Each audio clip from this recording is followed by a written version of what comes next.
Hey guys, it's Alex. Shh, John's not here yet. I just wanted to tell you that we sat through a 3.5-hour Zack Snyder movie for the Patreon. You didn't watch it or listen to it. Please, for the love of God, make our lives worthwhile. Patreon.com/AlexBollen. ALEXXBOLLEN. Do it. Help us. Help us. Oh God, John's going to hit me. Hi, John. Hey, Alex. What's going on? Do you know what I hate? What? Wait, what? What do you hate? Patreon ads to open a podcast. Oh, yeah, those are no fun. Kind of desperate, you know? Yeah, you know, what are you going to do? At least there was a hilarious sketch. You know what I don't hate? What? Hayao Miyazaki. Oh, yeah. He's a cool dude. Yeah, The Boy and the Heron. It's a winner when a bird, bird, bird. When the bird is a winner, when a bird, bird. The bird's a winner, winner, don't you know? That the bird, well, everybody knows that the bird is a winner, when a bird, bird.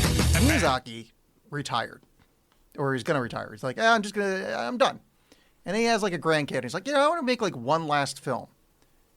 And when I heard this, I'm like, oh God, like, just let it, you should have ended. Like your career has been spotless. Mm-hmm. Like you are a master of the art. Let us not return. Very nervous going into it. And like 3 seconds in, I'm just like, oh, I'm already swept away into like a land of like beauty and majesty. And oh, you're doing new things that are terrific. Like what? This guy is like he's like an international treasure.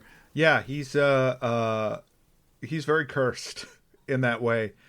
This movie seems really personal in certain ways. Like it feels like it's almost not like it's meant for someone else and I'm watching it.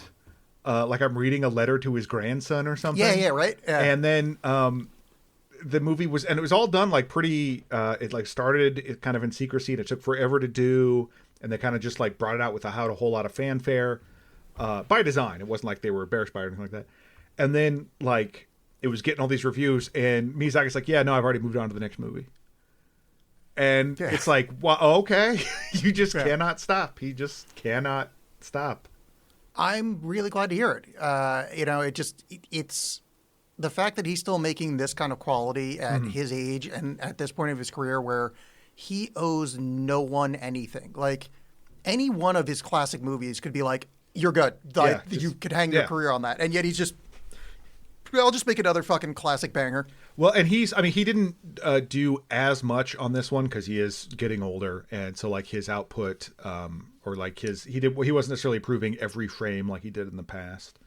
But he still had obviously a very huge role in this.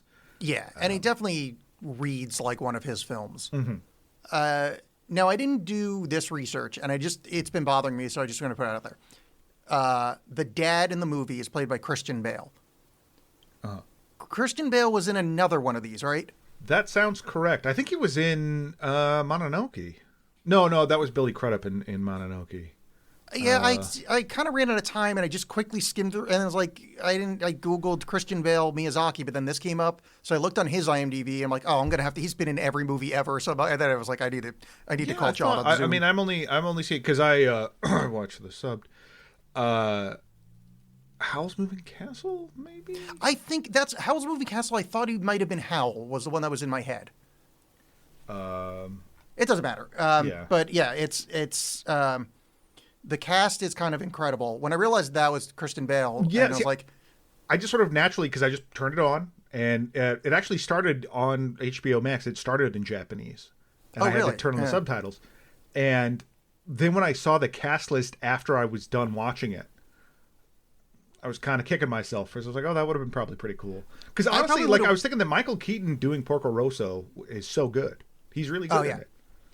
I would have watched it subbed if it had started that way, but it started in English, and honestly, it didn't even occur to me just because like I'm so used to watching his films with the English dub that like didn't even like get in my head. But so as I'm watching it, I recognize one voice. I'm like, oh my God, it's fucking Mark Hamill. Like Mark Hamill's in this, so like that's kind of crazy. And fucking, I hear Dave Bautista's voice show up. Then I realize the fucking Heron is Robert Pattinson. It's Robert Pattinson. Like this movie has just got heavy hitters, which is funny because like for the way that character looks, to have that be voiced by Robert Pattinson, but then you see the Japanese actor that does his voice, and he's even like slighter and more like fey than Robert Pattinson. He was. Christian Bale was in Howl's Moving Castle. Oh, sorry. Oh, I was What'd you just say? confirming that Christian Bale wasn't Howl's moving cast. Okay. Knowing Robert Pattinson's taste and like the roles he wants, I 100% understand why he took this. Absolutely. Yeah. Yeah. Yeah, Well, one, it's a totally makes Miyazaki sense. that you just say yes to. you know? Right. Yeah, and But, I did love that character. So Yeah, it was fun. The other kind of notable name is Himi. I think it's Himi. One of the characters there is Karen Fukuhara, who is the Japanese lady in The Boys. Kimiko, maybe. I think that's it's right. Kim something. Yeah, the one that the French guys Yes. buddy with. Yeah. The only reason I remember her name that far is because their ship name is Kimchi, because he's Frenchy and she's Kimiko, I think. And I'm like, oh, that's actually like both cute and slightly racist. Well, yeah, it took me a second because I was like, they have a ship? Oh no, you're doing Yes. internet. Also, I should walk that back. I have no idea if she's Japanese in that show. I don't really know that show that well. I just know she didn't speak English. And That's all. it's Yeah. one of the Asian countries. And well, no, it's One a of them. show with violent like video game or like superhero type characters. So I just assume it's like some kind of Japan fetish thing. It's just Sure. like my brain goes to like otaku, whatever. Yeah, which I saw also on Max that there's a Rick and Morty anime. Yes. Fine. They did a few episodes of it a few years ago as like or maybe just one episode as like kind of gimmick, and they quite liked it. I will support it because Heather Ann Campbell, who I love dearly, works on Rick and Morty. So if it can make her more famous, then Oh, there you go. yeah, I support Well, it. I'm imagining the other people are not on like the your Justin Roiland's or whatever, nothing to do with it. Yeah. Well, I support him, but more for what he does off. mic, Right, yeah, you know, yeah. off page. Yeah. Because if I ever need relationship advice, I got some people I can think of going to. Justin Roiland right up there. Yeah. Roiland, Leto, the list goes on. Weinstein. Yeah. Yeah. Well, I'm not going to buy a plant for my office. That was him, right? Did he jerk off at a plant? Sure, why not? I don't know. I know some monster did that. I know they all kind of blend together at some point. But yeah, and the Batista recognition. He says one word at one point. I'm like, that fucking Batista? Oh shit! it That's is. awesome. I love that Yeah. guy. Yeah. So The Boy and the Heron. Which was not the Western title. Was like not the original title. The original title is How Do You Live? And it's Yeah. based on a book that's called that. And they're like, when they brought it over here, it was decided. Some guy at G Kids decided that was like, well, it might be confusing the people that think it's a remake of that. No, it's not. Yeah. No one here has heard of that book. You just went. That's an easier title to sell to the U.S. Yeah, because We're the done. title's Just own up to it. the title's weird. I'm not a fan. Mm-hmm.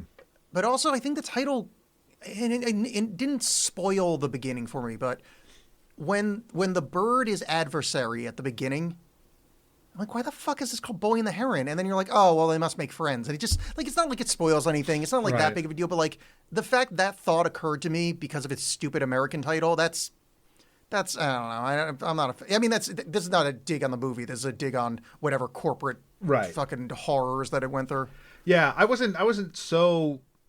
I mean, I assumed they'd probably be friends. I guess I guess I didn't really think about it. I will admit that a fair amount of this movie, like in terms of plot wise, I guess I didn't totally follow, but emotionally, I got what was going on, so I was fine with it. You know what I mean? Like, I don't like when like, okay, what world are they in now? I don't care. I know what's going on with the character states, so I'm fine. Interestingly, I don't feel things, but I understood the plot. So I mean, this is like a perfect That's great. kind of It's like, synchronicity yeah. between the two of us. Synthesis. The other kind of overarching thought I had was it's interesting that some of this is a little bit of like Miyazaki greatest hits. But like There's it didn't bother me at all. Yeah. Yeah. It sort of, first of all, it felt earned on that score. Yeah. Like, I hate when people are self-referential. I probably mentioned it on the show, but when like in Transformers, when Michael Bay is like his character, like, oh, it's like something out of Armageddon. It's like, go to hell, man. Yeah. Because particularly like that early on in Bay's career, it was pretty shitty. Now I think he could probably get away with it. But anyway, but it's totally earned, but it also like, there's stuff I don't mind. You know what I mean? Like, yeah, keep doing it. The Wara Wara dudes, they kind of seem like a little bit like the dudes from, I know like thematically they're very different, but just in sort of look and animation, they reminded me of the tree spirits from Mononoke. Yeah, exactly. But I don't care. They're great. I love them. Little marshmallow man. And like the old man in the Heron with like the big old man nose, and the old ladies that look exactly like the old, and doing like they call it an old lady pile. It's all like it's like it's great, but it's like one of those things that's just kind of interesting. Like in other hands, I would be bothered by this, but I'm like, nope, this is terrific. Which man, I need an entourage of old ladies, like the old ladies in this movie. They are awesome. Yeah, and I would just love to just like MTV Crib style or whatever, like roll out of a big limo with just all these old ladies just doting and shuffling around. They're awesome. I love them. Yeah. I mean, I think just you've got a lot of like lady friends, that you're friends with. Like, just wait a bit. I mean, I don't even know that long. Yeah, but I it's more that that they need to be they're maids that I pay them for it, and it's nothing like gross or sexual. It's just that's part of the entourage. It's like having bodyguards or whatever. You know? It's just like a happy coincidence that it's gross and sexual. Yeah, that's on you because I don't feel that way. That's up to you. I'm not. There's nothing because they're dressed normal. It's not like I'm making them wear stuff. They're just in kimonos, just shuffling around, carrying around brooms to swat at things like they do in the movie. Yeah, swab your little bottom. Yeah, no. I take care of myself. I'm a grown ass man. I wipe my own butt. I got a different guy I pay for that. I got plants in every room. I got plants in every room. The old lady pile is great, and also the when kind of early-ish in the movie when they're establishing the house in the farmland, wherever the fuck they are. When the dad arrives in his car, and the car kind of gets like weird, stretchy, kind of like it does like cartoon car stuff. Mm-hmm. Just reminded me of Porco Rosso or like the early Miyazaki stuff. And I'm like, oh shit, look at that. Like I wonder if like part of this was him because he thought this was a retirement piece. Was him kind of looking back and be like, hey, why don't we do a little bit of that? There definitely were some changes as it went along in terms of I think there was going to be a little bit more with the focus on the granduncle or whatever, but then they kind of went to like, yeah, we're kind of like in the boy and the heron dynamic. Why don't we spend a little bit more time with them? Which is good because I really like Mark Hamill in short doses, which I know you didn't watch it, the one with Mark, but like he can't do much as an actor. Like that would actually giving him like if he was like the main part of this, I think it really wouldn't have worked for me. Well, it's I watched on Night Flight recently. I stumbled on an interview with him, and this is like later 80s. He has this tiny little mustache, and he's like doing a lot of stage stuff, and he's talking about how like he can break out in the theater because he's too old to play young people in movies, but he's too young to play old people in movies.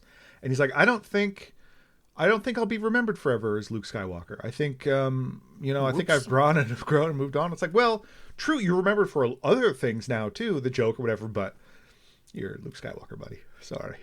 It's Luke Skywalker and the Joker, and like like the voice he uses for great granduncle is very like that. Yeah, Mark Hamill voice. It's just like cool. You made your voice a little. I'm not. It's the performance is fine. It's just like I'm just glad there wasn't a lot of it. Right. Well, I just think like particularly with voice actors, there's a lot of them that you can kind of pick up. That's like, oh, that's their voice. Like Maurice LaMarche, for example, like fantastic voice actor, and he was on some radio show. This was years ago, but he was talking about the different voices he did on Futurama, like the news alien, the blob guy, and Lur, that all sound very, very similar. But he's like, here's what's different about them. But they're still similar enough that you're like, yeah, no, that's a Maurice LaMarche voice. Yeah. So it's like, I think, Mark Hamill has some of that too, where it's like, I can see what you did differently there, but you're still Mark Hamill.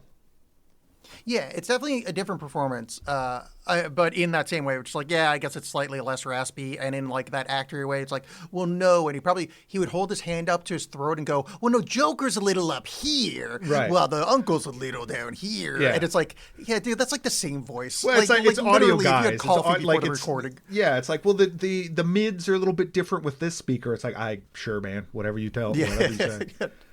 But I do like the through line for this movie of it's a more subtle one than a lot of the main themes, but that birds are weird. Birds are extremely weird. Birds are weird. And as my partner's gotten more into birding and I've gone out on some stuff and learned more about birds. Yeah, birds are weird as heck. Yeah. And I mean, granted, they're a little bit, hyper real. Parakeets aren't trying to take over the world or anything in real life No, that not we that you know know. of. Yeah. But yeah, they're all very, very strange. And I love the parakeets in this movie. I love that they're like the bad guys, but they're still adorable Yes. and hilarious. Like when he conks the one on the head and it's like, oh, and it falls over in a very cartoonish way. The parakeets kind of banding together and they're about to take over the place felt very like Douglas Adams-y. Like that seems like a kind Sure. of something would happen in a Douglas Adams kind of thing. Yeah. So I was when I moved to Oregon a million years ago at this time, late Pleistocene. But I was at this little park in Beaverton because I lived out there for a few months before I got a place in Portland. And I was at a park and a heron like landed like, I don't know, 20 feet away from me. Mm-hmm. And it was one of those like big billed ones. And it's a monster. Like it is, Mm-hmm. it is a beast from a bestiary. That's not a real thing. And I didn't know those existed. I mean, I was vaguely aware that there's a bird like that, but I didn't, at no point was I expecting this thing to land next to me. And they're fucking disturbing. So like, yeah, that's facts. Have you ever seen a shoebill? Those things are monstrous. I think that may have been what I saw. Yeah. Is that a heron? I have no idea. It's got like a big fat thing, and I thought it was a heron, and the tall as fuck. Yeah, I've never actually seen one in person. I've just seen like pictures of it, and it's Yeah, it's whatever one we have around here that's like tall and it's got a big fucking fat bill thing. It's just, yeah, they're terrible. Speaking of the sort of Not terrible, they're great. the like Miyazaki kind of repeating himself, or at least revisiting themes or whatever. The pelicans that show up and are eating all the little wara wara dudes. Yeah. That are like the tree spirits. That felt like something out of Mononoke. When the one's like all dying and talking about like how it's like we're kind of forced to do this. We have no, we're stuck in this world because there were no fish to eat, and so we have to eat the wara wara. We're here to eat the wara wara guys. And he's just like dying and disgusting and gross. It just felt That like was the very poor Mononoke, god or something. yeah. But it was amazing. Like it is something where this movie, it would, like I said, I wasn't necessarily following it plot wise all through it. It would occasionally lose me, but I would just like pick me right back up, be like, don't worry about it, I got you. You don't need to know. Like if you understand what world this guy's in now, fine. If not, it doesn't matter. Just pick up what I'm laying down. Well, the one thing you need to understand is the wara wara are the great uncles come. That's Because they say I don't think they that's go something up, I do need to understand at all. they go to the real world and become children, become humans. Yeah, Which they're white blobs but they didn't that become technically humans. They didn't And technically they're in the spirit world right, but they didn't. of this man's imagination. But so is the old lady like that becomes like the younger lady piloting the ship, Kikiro or whatever. Yeah. Yeah, she's not that guy's jizz. We need something to crank off to. Okay, why did I even bother? I don't know. I mean, maybe you should go to the time tunnel and go back 7 years and ask yourself Yeah. That's what I would do. It's just that. Just don't podcast. Anything else you want to warn me about? Can't think of anything. Bye. It's buy some masks. What kind of masks? Don't even worry about You'll it. figure it out. Yeah. Bye. Buy stock in. Wait, what did he say? Bitcoin. I think that had already died by then. Or Hey, that- Bitcoin's Bitcoin? still going live and Bitcoin's well. Still going huge. That's the Iowa version. But yeah, I do think the movie going into it, like the first hour, because this is a long movie. It's like 2 hours long. It's like 2:11 or something like that. Yeah. And For Miyazaki, it's long. For Miyazaki, it's long. And it really felt nice to watch a filmmaker that knows how to take his time. You know what I mean? That's Yes. like I do think it was a little bit, you could have tightened it up a bit, but still it's like I don't mind watching this. I don't mind that you bothered to like have a moment where the kid has to run back inside and put on a shirt or something. You know what I mean? Like these little just moments of real life, or just like when the kid is like exploring the new grounds of the house, like, and he's walking over some stuff, just like these weird moments of like unsure footing. It's like you didn't have to do that at all, but you did, and it makes it more real and specific and good. You very much agree. There was a couple of spots that could be tightened up, but for the most part it was fine. There's a couple of like beauty grandeur shots or establishing things that are just like, look how great this looks. It's like Yeah, it does. But like, I got it. Like Yeah. established. It's established. Yeah. Let's go. It's also, it's a common meme reference, whatever, about like how good anime food looks in movies. And I want to drink water from a Miyazaki movie because it looks very good. Right? Yeah. Yeah. But his food in this, there's a part where when Mahito meets Himi, where she makes him toast and puts like 800 pounds of butter on it and like all the jam in the world. And I was actually a little disgusted. I was like, that's a little much. Too much jam, too much butter, but that bread looked good as fuck. Oh, yeah. Which she said that's what she was known for. So, which is weird. She would try to cover that up. So big error there, Miyazaki. You know what? You're, as someone that's gluten intolerant, hey, how about you stop being so prejudicial? All right, Miyazaki. Yeah. Did you not think of us when you were making this film? Why didn't you think about me specifically? Yeah, jeez. I've written you so many letters. Did you even offer Mojito, which isn't his name, almond flour alternative? No, you didn't. Well, because in this magical world, maybe that doesn't exist. It's only the malice. Oh, I guess so. His world has malice, so there might be celiac disease. Yeah, a mojito is the problem. Mojito, okay. Yeah. I'm a fiend for mojitos. Well, you said mojito, and that got in my head. I'm like, wait, no, that's a beverage. That's a Karen beverage. It's a delicious tropical drink. Well, I mean, you're the Karen of the show. Mm-hmm. I'm the Chad. Well, it's just because I have that haircut. I've got that. What's his name in Kate +8. I mean, you look good. Thank you. You ate that haircut because I'm very young and cool. Yeah, I did eat a haircut. I was literally.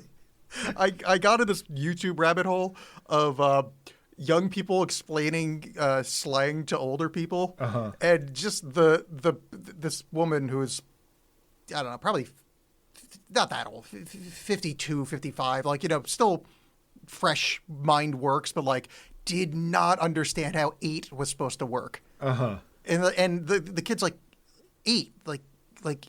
She ate. It's like, I don't get it. And she keeps using examples of the parent. And like the kid one sucks at explaining, but the parent also fucking dumbass. But they're like, oh, I'm loving this. Yeah, there's one I saw where it was Ray Wise, the actor Ray Wise, like who was Leland Palmer. Yeah. Well, stuff like I think it's his daughter is like asking him about like terms like skibbity or something like that, what he thinks they mean. And it's kind of funny. And then I look at other like clips and they're very similar. And at a certain point, it's like, you're just being mean to Ray Wise. Yes. So I get served those often. I had the same reaction. I think it comes from, so Mandy Patinkin's kid did the same thing. Oh, sure. Because apparently Mandy Patinkin doesn't know anything about the world, but like it's charming the way that he does it. Right. Which I'm not a Mandy Patinkin fan, so like that's saying something when I say it's charming. And I think there's a lot of these, I'm going to talk to my old actor dad and ask him silly questions, and it does it. And the Leland Palmer runs, there's a few where just like, nah, this is, I'm not saying it's elder abuse, but like this is not. Yeah. The spirit of this is not what you think it is. This doesn't feel as good. Yeah. Like I feel bad laughing at him. Instagram Shorts or whatever the fuck they're called always wants to serve me those. Yeah. Anyway, this movie. Speaking of old men pontificating. Yeah, this is as we talked about, his really revisiting a lot of his own themes. And a lot of personal stuff, too. Like, his dad was built planes in World War II. His mom died when he was very young, although from a disease, not a fire. And, like, moving and to a new place and all that.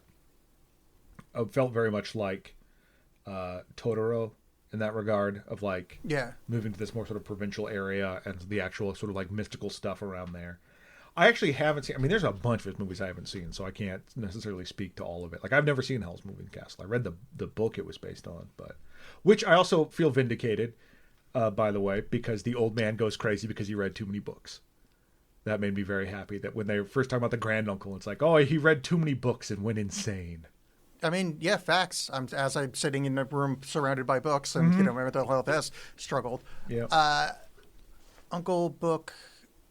Oh, Uncle yeah. Book, that was his name. What's interesting I found about the time period this is set in is I always find it really jarring how unadvanced Japan was outside of like city centers in World War II. Like where you're like, you move, like you cut over like, oh, half an hour outside of Tokyo. It's like, oh yeah, all of our water comes from a well. Electricity hasn't even been sniffed at yet. It's just like this like time travel aspect to it for me. Like I've just seen so many things said in that era. It's crazy. Yeah, Not I mean, crazy. there's It's just, certainly. I have a hard time wrapping my head around. I mean, there were certainly places in the U.S. that were like that, and other places of the world. But It's yeah. just the proximity to Tokyo is the thing that like does my head. Well, and in, also that just it's like, that the growing up, there was the understanding that Japan was so technologically advanced. Yeah. That all the tech was coming from Japan, and then you look and they're still getting water out of a well. Yeah, I quite like it. I get the kind of magical aspects of somebody that grew up in that time. Not the getting blown up stuff, but the, hey, I go 10 miles outside of Tokyo, and it's like I feel like I'm in the whatever era. Right. I do like that, like him just exploring. Like I said, it maybe spends a little bit too long doing it, but I don't mind of him just sort of exploring and finding the tower and like the weird. That's sort of where it was losing me a bit because it felt like there were times where it's like, oh no, that was all a dream. No, it wasn't, but it was, or was it? Yeah. Where like he just wakes up in the bed a few different times. I was like, well, then what actually happened? I think the idea is that Grandpa can communicate through dreams. Mm-hmm. So, and I think everybody else can too. So I think dreams are kind of real. So it's like, it's not like, oh, that was just a dream. That was a dream, which also is simultaneously reality. Mm-hmm. Which of course makes sense to me because I've read a lot of books. And you're crazy. Yes. Yeah, which that there was a moment like things that I guess it's speaking to the strength of this movie that these are things that didn't necessarily bother me is that like cause there are certain things like when the reason they're in this country is as I mentioned or they're in the country is that his mom passed away in a fire and then his dad is marrying her sister. Yes. And who lives like way out in the country. And the fact that, like, as it's revealed later, that the bloodline of the family like knows about the tower and the dad's like that. Just why didn't they tell him? You know what I mean? But I also like, yeah, it's fine. It was a fun journey to figure out. Yeah, my thought was just like, hey, like literally a guy you're blood related to went fucking insane, like right over there. Like maybe we don't send you to the room with all the books that are still existed. Right, but it's more just that like because she walks in there by herself. And like I was still unclear kind of what was happening there with why that was was that something like him calling out to her because since there's sort of a real theme of this is looking towards the future and like with the birth chamber and all that like how aware was she that any of this was happening or was it sort of like no I should probably like we're not so sure if Mojito's going to do it so I better take my baby there and see what's going to happen there. Yeah, I thought I read it more as she was a little bit more like kind of somnambulant, like, and it was more the uncle because I think the uncle's got a little bit of creep to him, and he's literally birthing his successor in that place. Yeah. is what was going on, and then That's everything got all fucked up. Kind of what I thought, but I wasn't, I wasn't sure. And like a lot of Miyazaki stuff, it's not. He doesn't hold your hand for it, and I appreciate that. Also, by the way, I just wanted to point out the CPTSD that we have from the movies we watched on the show, where this movie that we both really like are complimenting it by let me point out something else that's not bad. Like we're doing like this would annoy me normally. Like we're so like, oh please don't hit me again movie where we can't even just say this is beautiful and compliment it. It's like, yeah, this part didn't annoy me in a good way. What is that called? I will say a backhanded compliment, I guess. I will say the one thing I noticed in this one that I feel like I haven't seen in other ones is I felt like there was a lot different blending of animation styles in that. Oh, absolutely. Like in the opening fire sequence, like the way it was all like blending together and kind of stretched out. Yeah. That was very, very cool. That reminded me of was it Bakshi, that Lord of the Rings from the 70s that had all the rotoscoping, like that, like that weird kind of trippy, almost real, but like things start melting to each other aspect. Yeah, that was cool. Yeah. And there was like a little bit of CG here and there, but that that's fine. I was thinking about that I couldn't actually notice the CG, but I heard that it did because I saw this video of Miyazaki kind of learning how to animate like with a computer at like 70 or whatever. Yeah, like he doesn't have a smartphone, doesn't get online, so part of the funding for this came from like selling rights to some of the stuff to like streamers, like Netflix or whatever. Yeah, And they had to tell him like, no, this is what they do, and he's like, what? That's Okay, funny. that sounds crazy. Or like I think the stone at the end was kind of CG, which I couldn't tell when the grand Oh, uncle that's and, right. and Mahito kind of come upon it at the end, and we can talk about the stone in a second. But just like I was like, what is that, a clam? What is that? But no, it was it was sort of because it's the sort of seed shape or whatever. But yeah, so we find out that the tower is kind of built around this asteroid that fell to the ground years and years ago, and like that's where the granduncle's power to create this whole world that he's trapped in is from. But it's like I like that they make it a physical like a physically real thing. Like there's a Wizard of Oz element to this too of like it's an internal journey for him, but this is actually like a real place that the guy made with magic, but its continuance is dependent on his internal state, if that makes any sense. You know what I mean? Like it's this external and internal thing that weave together very nicely. That's not just like I'm held prisoner by this meteor or something like that. It's like, no, it's my own like desire to create and the malice that I brought in this world I'm trying to hold back. And maybe you can do things different. The kid's like, no, I can't. So yeah, and the whole like kind of time travel aspect of it that goes with that of looking backwards, looking forwards. Like it's just got this. It's very like retirement heavy of Miyazaki. Yeah. Like looking back and understanding his. As a life guy and that hates impact. time travel, that got me at the end because he in his journey he meets this fire spirit. I forget what they call her. Himi.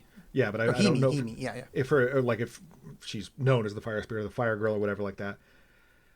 And she's his mom, but also not his mom. But then at the end, when they're like trying to escape the crumbling world, she's like, no, this is my door because I have to leave earlier than you because I'm going to be your mom and it's going to rule. And just like that was very touching. That like, Yeah, it really was. And it's part of the overall theme of just sort of accepting and moving on from the changes and turmoil of life. But just that moment of like, yeah, no, I know what's going to happen to me, but whatever. See ya. I like that a lot. Yeah, the fire doesn't scare me. I'm like, oh fuck yeah, lady, that's awesome. Yeah. What a badass. Just going back to the beginning thing, the slow part, because I actually had the note, was I didn't need 7 minutes of him building a bow and arrow, learning how to shoot it, and then the bow and arrow really comes in like we could have tightened that up. Finding out the feather controls this thing, which him controlling that thing really is only like a 5-minute sequence that actually matters. Yeah, I did, and again, a thing that I didn't really fully understand, but I was just sort of okay, that's fine. Well, it's his number 7 flight feather, which of course controls him. Sure, right, obviously. I And mean, then when you tear it's it, pretty straightforward. even though it's not on his body anymore, it really affects him. Yeah. Yeah, I don't. See, whatever. he's a It's pig fine. that flies a plane. Yeah, it's magic. It's fine. Yeah. It's. When he goes into the tower for the first time, he gets like beckoned to the tower by the Heron. He meets what he thinks is the master of the tower at the time, before Grand Uncle really gets introduced, and through the Heron basically. But the Heron makes a golem of his mom. Yeah. That he touches, and it just disintegrates into like a water puddle, but slowly right in front of him. And it's like, Jesus, this movie's got some teeth to it. Well, and that's the thing that's impressive about Miyazaki, because there's several things in this that are just horrifying. You could easily just like turn the dial 5 degrees and it's just body horror or something awful. Like when the frogs are piling on top of him, when he's like talking to the Heron and like the frogs like, join us. What, that's awful, but it's still just done in this like, yeah, it's bad, but I still kind of feel safe and secure, not just because it's a cartoon, but just the way that Miyazaki sort of presents the scene. And that was another one where it's like, yeah, the mom is just melting and into a puddle on the ground, and like this is just straight up body horror. But and that part where when they get drawn into the other world for the first time, what's the auntie's name? I believe it's Kikiro. Yeah. Kiriko. So I'm sorry, I'm saying that. I'm swapping some stuff. It's Kikiro or something like that. Is that where we're going? Kiriko. I'm swapping the K and the R. So Mihito and her, when they get sucked into the world, they like get basically quicksand through the floor in a. Although it did remind me of the first Dungeons and Dragons movie, which is not something I like to be reminded of. You ever see that scene? Are you talking about the one with Marlon Wayans? Yes. Okay, no, I have not seen that one. There's a scene where they're on a rug that turns into quicksand and sucks them in, and it starts off as a really good effect, and then you just see that they painted sand, and it's just anyway.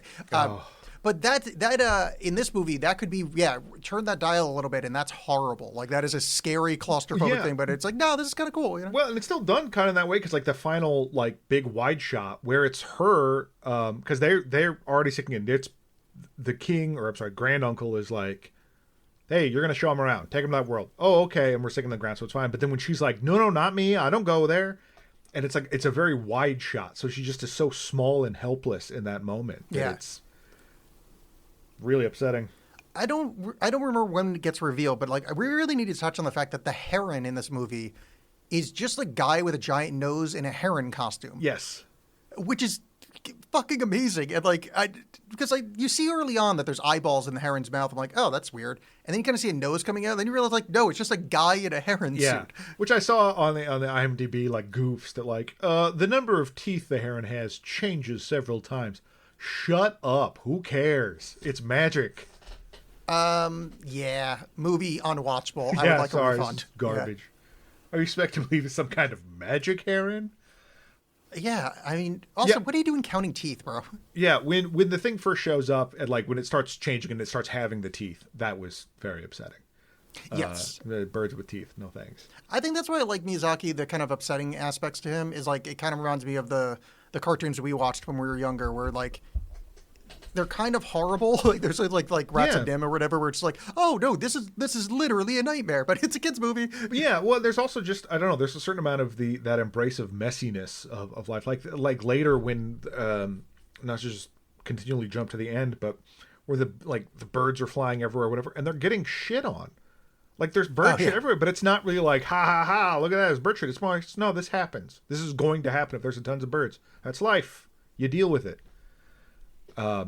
They don't really call much attention to it, but that the creepy Birdman and then like how he loses his ability to fly when he's the guy, and the only way to kind of get that back and become the heron again is the heron part has to like swallow him, which is really unpleasant. Like well, first they have to plug the hole in the heron's beak, right? And then the heron has to re-swallow him whole. It was like it's just like watching it go down that tiny neck, and ugh. Is it just the head, or are they symbiotic, or is it a guy in there? I don't know. In my case, I have like a 1/3 scale Wallace Shawn in me, and it just pilots me. Really, that's inconceivable. Oh, we conceived it. We conceived it, all right. God damn it. Look, I'll be honest. I didn't mean that as a sex thing when I said it. I just thought it'd be funny to say like, no, like I brought it into reality. And as I was saying the word conceivable, like, oh no, that's also a sex thing. Right, yeah. Good job, Alex. Nailed it. I literally just thought it'd be funny to say like, no, we conceived it all right. Yeah. Disgusting. Yeah, what are you going to do? Oh, yeah. So when he gets into the other world, he meets a pirate lady who is the younger version of his auntie, one of the aunties from the house. That's Florence Pugh in the dubbed version. Oh, yeah. Yeah. I like begrudgingly like her. I'm a fan. I like everything I've seen her in, or I like her in everything I've seen her in. Yeah. It's just like, I don't know. She's young and attractive and like Boo. got popular quickly. Boo. No, but that's like, yeah, exactly. Like I'm old and no one likes me. Why should I root for you? Mm-hmm. No, I get it. But that's the only part that I didn't quite understand. The mom being dead, being in this alt world makes sense to me. But the auntie being reversed in time to be like, that's the part that's like a slightly Well, yeah, that was to me. confusing because like, and then she has dolls of the other little aunties, but like she's like, don't touch those. And then so it seems like that the aunties might be a creation of that world, excuse me, or something, but they're not because they're still around in the back end. So I'm not real. Yeah, and when she's the like kind of pirate lady, does she remember being old lady? It doesn't seem like it. Yeah. Because it seems like this is what I've been doing. Yeah. It's that kind of that sort of dream logic of oh, now I have this face and that's normal. I've always had this face. What are you talking about? So shortly after he gets into that world, he's saved by the pirate lady. We meet Himi, his mother that we find out later.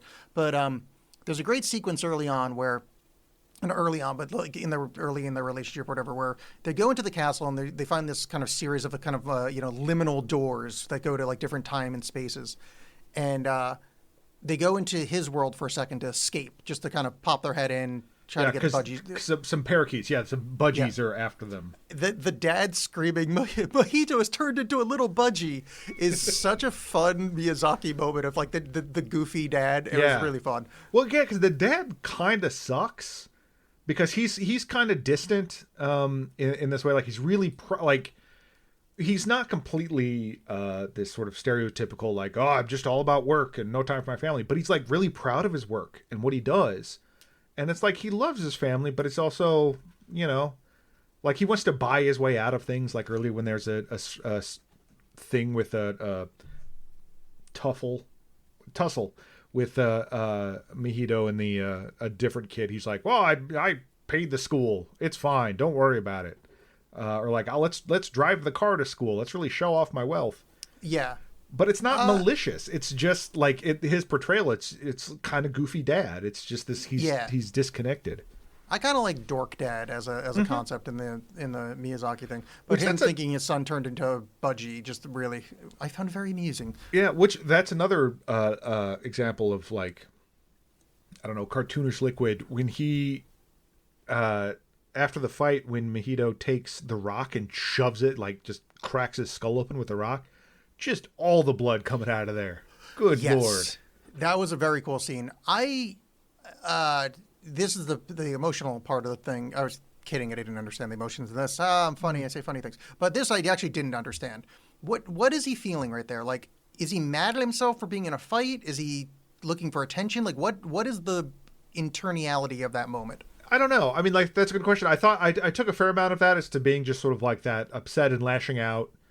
I don't know if that was also to cover for, like I didn't get into a fight, I fell down, so I maybe I'll hit my head with a rock. But it also just seemed was kind of just rage and anger, and just not knowing what to do with it, but also sort of directed inward because he still clearly blames himself a lot for his mom's death and not being able to save her. I mean, he could have ran faster. I just saying. Look, that your lips alarm to was God's going ears, off for a while. But like that alarm went off for quite a while. How about hey, sleepyhead? How about you go save your mom? Yeah. Could have ran faster. Oh no, let me put on shoes first. I Get your ass over there. I need to get the right fire saving outfit. Maybe nonsense. You don't. Yeah, I'm just saying, like your mom burned because of you. It was clearly up to you alone, even though there was hundreds of people around and firefighters, whatever. Nope, it was specifically your fault. Yes. And let's be clear, it's not America's fault, because I'm pretty sure that was us bombing them. Yeah. Yeah, no, we're just and good people. We're always the good guys. Always. I don't know if you know this. Yeah. It's cool. It's cool. Wait, how Orange, that what? worked out. Agent Orange? Wait, let me. No, wait, don't worry holy about shit. It. It's just think of it as Agent Freedom. That's the idiocracy thing. Like they have an idiocracy Vietnam War and they're using Agent Freedom. Oh man, it stops the planes from taking in electrolytes. So he gets kidnapped, and there's a really beautiful sequence of like the parakeets parading her, and it's like it's almost like a Snow White like glass. Snow White. I thing. couldn't remember if there was Snow White or Cinderella or one of them. White. Sleeping Beauty thing. What's Sleeping Beauty? I don't know. I always get Sleeping Beauty and Snow White confused. Me too. Because they sleep. They both sleep. Oh, do they? Well, yeah, because one eats an apple, goes to sleep. Sleeping Beauty, I think, does she prick her finger? No. I don't know. Some hamster. She sleeps. Yeah. Maleficent is cool looking. Yeah, That's all I know about it's that. from that Disney thing with the lady in the glass coffin. That's what it reminded me of. That thing Yeah. I saw when I was 5 and I haven't think seen Snow since. White's in a glass coffin. I put money down on that. Yeah, what's next? They're gonna remake Snow White with a person of color in it. I'd love to see that day. Oh, that the society will crumble when that happens. Yeah, talk about woke nonsense. Yeah. Look, That's what I like about this movie is it's not woke. It's specifically I was surprised the number of slurs in this movie. They kind of went out of their way, and I felt more free because of it. I mean that entire sequence where Mojito was just screaming "Gaijin" out of the window, shaking his fist. This really was, like I said, this really was this adventure of, like, so his aunt disappears in the tower and he goes looking after her, but he's also, the Heron has told him that his mom is in the tower too, so it's really trying to save his mom, and then it kind of becomes this sort of begrudging, like, I should probably go find my aunt thing. And when he finally meets and starts interacting with the granduncle, I think the whole tone of the movie changes entirely, in a good way. Like I think it's still it becomes like I said before, that more sort of personal Miyazaki thing, because you get the sense that this granduncle is the stand-in for Miyazaki, because he's like, I've created this world, I'm not going to be around much longer, I need you to do it, but don't get trapped in this world that's like with malice and all this stuff. Like, you need to create a better world than I did. And it's also, there's a certain amount of that I've secreted myself away from the horrors of the world by creating my own reality, but by making these fantasy worlds, and I'm asking you to do that too, but do it better than I did it. Which I think is a lot more of a, I think what makes it feel more personal, rather than just be not be like don't do what I did, because you don't necessarily want to turn your back on your entire life's work, considering how good his stuff is, but that it's Miyazaki talking to his grandson or whatever, the next generation. I like the tonal shift, because I think not that it was losing steam, but I think the story we were in needed, it was, I think the timing was kind of perfect to kind of switch that up. Because I think we're oh, magical reality world, I think we've got it. We're now established in that. Right, just take us deeper. And then we get introduced to the best character in the movie, the Parakeet King, who is just a parakeet in a military outfit that, for some reason, is he's a king. Yes. And I guess they're the representation of the malice that's taking over the place. Yeah, which is funny, because like I said, they're adorable. Which I suppose malice can come in different forms, but they all seem they're rather cool. I mean, there's a line the Heron says something about so many of these things kind of make their way into the world and then kind of go under the radar and are left to kind of change and evolve on their own, and sometimes with bad consequences, like the parakeets. They'll eat other things, and that's bad, but they seem pretty chill. I'm accustomed to malice just taking the form of gloom hands. Yes, that'll do it. That's a Tears of the Kingdom reference. Yeah, because I couldn't think of what the malice was in Breath of the Wild. I hate those things. Yeah, the scariest shit. Yeah, well, just the way the music changes. I was not expecting it at the first time. I'm not saying I yelped out loud, but I internally yelped when the ground started turning into hands with eyeballs. Yeah, well, and then I don't know, whenever the blood moon happens, and that same kind of reverse music starts playing. I know it's coming. I still hate it every time. Just the discordant notes is weird. Yeah. So we get the kind of metaphor of he builds a tower every 3 days to keep the world running. He has gone to the universe to find building pieces that are free of malice so that he can give them to his successor. And at this point, I like it as a concept, is I'm not sure what the right choice is. Do you because by him not taking up the pieces and Mojito is essentially dooming that world. Yeah. So he's a child, so you can't. But that's an interesting choice of, do you take the sacrifice of, I think in a very diligence to the state Japanese way, it could be, that would be the heroic thing of taking on the mantle of the architect of the world. Well, yeah, there's a certain amount of like they cover it up a little bit by allowing when he escapes that like, oh look, all the birds made it out, so it's actually fine. The only people that are left in there are like the dead people, and it seems like the Wara Wara are kind of separate from all that, or like they're an offshoot or something. But it does seem like the issue is like, well, do I stay here and deal with these like imaginary things, or do I, and like, you know, hide away from the reality and like, you know, rebuild a golem with my mom that is good, or do I just accept it and move on and take my new mom with me and, you know, grow up and move forward. And I do like that presentation of it. The whole time there's a part of me in the back of my head that I'm like, why are you using a round block, a sphere to build your tower at all? That's a dumb idea. That thing's I kept thinking that's that your too. big problem right there. Get rid of that. Do you have to use it? Why do you have to use it? Doesn't matter. Yeah, or But- just you could put 2 square blocks on either side, and Yeah. then just use the lentil on top, and then it's Yeah, not well, it's the same thing. Well, because load-bearing. the parakeet wants to king wants to take over, and so when he's presenting, granduncle is presenting Mahito with the blocks. The parakeet is like, oh, I got this, and just builds something real quick. Take 2 seconds, man. And I understand that's the parakeet. I mean, he's a parakeet. He's dumb. But like, yeah, if you put any thought at all into building this thing, you wouldn't have to play Jenga with it every day and like tap it with a pen or whatever it is you're doing. Yeah, I mean, I bet you the parakeet read a lot of books too. Probably what happened. Yeah. But yeah, no, it's a brave choice that he made, because I would do the same thing where I would feel bad like letting all the fantasy creatures die or whatever. You know what I mean? Like I don't know that I would be able to. As a kid, maybe, but like now I'd be like, I don't know. I better save the Wara Wara dudes.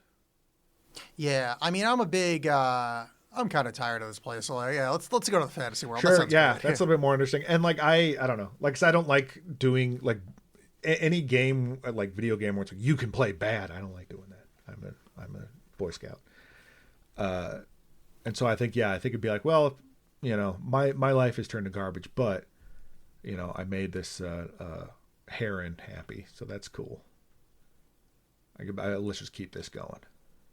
And that's all I want to do is make one bird happy. Make one bird happy. That's all you need. Yeah, so they escape, and it's great, and he hugs his mom, and he's like, hey, I'm glad I'm going to give birth to you, and then die horribly 7 years later. And there's a really quick, like, they just pack their shit up and go back to Tokyo. Yeah. It's just kind of, I mean, I like that ending, but it's very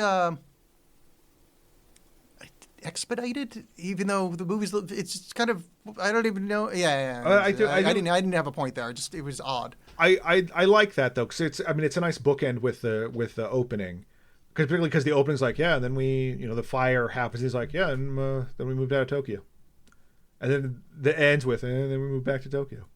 But just that it is this very much like, I put the childish, now whatever that famous quote is, or like I no longer, when I stopped being a child, I put away childish things or whatever. Yeah, it's just like, yeah, and then Donald Glover's Childish Gambino. I put away Childish Gambino. Childish Gambino carried me, and that's why there was only one set of footprints. I think that's how it goes. That's exactly how it went down. Yeah. I don't know, I like it because it is very like matter of fact, and it has that much the same way that like Kiki's Delivery Service has that like note of melancholy at the end, where like, yeah, but you can't ever hear the cat again. That's gone. Yeah. Where it's like, I've accepted that these things are gone now, and we moved away. There's not this like, my Heron friend, someday I'll see you again. It's like, no, that's over now. I'm moving. He did on. bring the block out with him though, so there's a little hope for a sequel. Yeah. Boys and the Herons. Yeah. It'll be Boy the and children of them. H2RON, or no, it'd be Her2N, like Tron. Yeah. Oh God! I mean, let's fingers crossed, because when he dies, there's going to be some people just going to be diving. It's going to be like when that kind of thing, like where Winnie the Pooh becomes public domain, all of a sudden all these shitty horror movies and stuff made with them, where it's going to be like that, and it's going to be, let's just cash in on Miyazaki. Yeah, Totoro, blood and whimsy. So Boy and the Heron. Do you have any more points on it? It's really, I mean, it deserves a lot more than we've given it, but that's not the nature of this show. Go check it out. It's really, really good. Yes. Very, very good. Enjoyed it greatly. It is much better than it has any right to be, given the age of the creator and how much work he's put out. 30, 40 years of making absolute classics. How the fuck did you make another one? It's just, quite bafflingly good. And I think we gave it just as much. I think we gave it exactly what it needed. Because you can go to any other show and have people heap praise on Miyazaki-san. You can find that anywhere. Themes. We said cumsies. Yes, we come to this show. I was literally just going to say cumsies. Yep. To this show. I knew for that Alex to make cumsies jokes and John to have his brain broken slightly. Yep, still there. Speaking of brains broken slightly, have you watched anything recently that you would like to tell the audience about? Yes, actually. I watched Rebel Ridge on Netflix, which is awesome. There's been a lot of hype around that, and it is well deserved. What's his name? Don Johnson, horrible sleazebag in it. It's great. The guy who was mid-size sedan in Old is the main character, and he's fantastic. Fuck yeah. Let me look up his name. I'm completely blanking on his name right now. I think that's his given name. I think Shyamalan used it in the movie. He was actually born mid-size sedan. Yeah. Yeah, that's what I'm very curious who produced it. Thanks, Google. That's what I want to know. Aaron Pierre is the main character, and he's really, really good in it. Highly recommended. Hell yeah. I finally gave in to the unyielding pressures that I feel from the anime community, and I finally started watching Jujutsu Kaisen, which is a massive monster hit anime based on the monster hit manga. Didn't it just wrap up recently? I don't know. I had to sign up for Netflix for something, so I saw it there, and I've been hearing about it since it came out. Yeah, you're right. I think the manga's ending, but the show's really good, and I'm kind of annoyed that it's good because it's very much like every other anime. Like it's a high school kid, and now he's got powers, and now he uses the power. But it's done really well, and there's some really fun humor in it, and yeah, it's super good. Which is I wasn't ready. It's so popular that I don't want to like it. I want to do the One Piece thing where I watch One Piece and go, this is mid at best. This is not a particularly good show. But Jujutsu Kaisen, I'm like, no, this is pretty fucking good. The manga's better for One Piece. I'm sure. Yeah. And it's not that the show is bad. The show would be good if they made a One Piece Kai, which I think they're doing right now, where it's Dragon Ball Kai basically made Dragon Ball Z, but cut out all the bullshit. Oh, so sure. instead of 3 episodes of them getting powerful, it's only one, right? And it makes it more watchable. A version of that, and I think they're actually putting it out now. That there's the One Piece, which is another version of the manga, but there's good episodes in there. But the filler is just fucking brutal. Sure, yeah. But Jujutsu Kaisen, highly recommend from your pal Alexx. I'm not your pal. Yeah. Terms and conditions apply. Hey, John. I was thinking about something, maybe what we're going to watch for next episode. Hey, shut up. We're going to watch Rebel Ridge. I liked it, and I want to talk about it. So we're going to watch Rebel Ridge on Netflix. Can I stop? Rebel Ridge. It's on Netflix. We should watch it. We're going to talk about it. Rebel Ridge. Yeah. I mean, we all love... Rebel Ridge. Midsize sedan. Rebel Ridge. Starring... that guy. Rebel Ridge. Yeah, I mean, anything to get more Mel Gibson on the show, I'm there for it. We could do Dragged Across Concrete.